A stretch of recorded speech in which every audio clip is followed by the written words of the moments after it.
Well, that was a hot mess inside a dumpster fire, inside a train wreck. That was the worst debate I have ever seen. In fact, it wasn't even a debate. It was a disgrace. And it's primarily because of President Trump, who spent the entire time interrupting, not abiding by the rules that he agreed to, lying, maliciously attacking the son of the vice president. When asked to condemn white supremacists, he brought up the name of a neo-fascist far-right group and said, stand back and stand by. We'll talk about who won the debate, who lost the debate, but I can tell you one thing for sure. The American people lost tonight because that was horrific. You just took the words out of my mouth. You used some high-minded language. I'm just going to say it like it is. That was a shit show. And, you know, we're on cable. We can say that. Apologies for being maybe a little bit crude, but that is really the phrase that I'm getting, from people on both sides of the aisle on text, and it's the only phrase that I can think of to really describe it. And I couldn't agree with you more, Jake.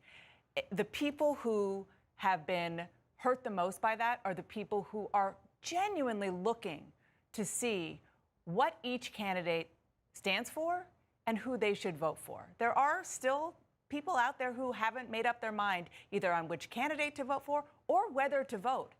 And I'm not sure that, particularly on the latter point, that performance and the theater there, the reality TV show, the bad reality TV show, is going to help them in the least. Yeah, I mean, it was a complete disaster on all fronts. And I think if you came into this thinking that, two men in their 70s who want to be the leader of the free world for the next 4 years could have a reasonable exchange of ideas, you came away from this debate thinking that's not possible because you could hardly even hear them at certain points. There was so much crosstalk, one over the other. But Jake, as you pointed out, we should be really clear here. This is not both sides type of situation.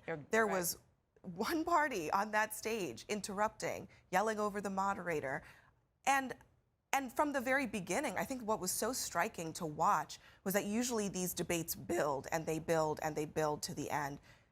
We started at a 12 on a scale from 1 to 10. The president was really, I think in a very agitated state very early on in the debate, and the tone was set from that. And can I tell you, I've heard already from people who very much support the president, want him to do well, as this was going on, that he was way too hot. They knew that he was going to be aggressive. They knew, as we talked about beforehand, that he was going to try to be on offense as much as possible. But this took it too far, even for Donald Trump.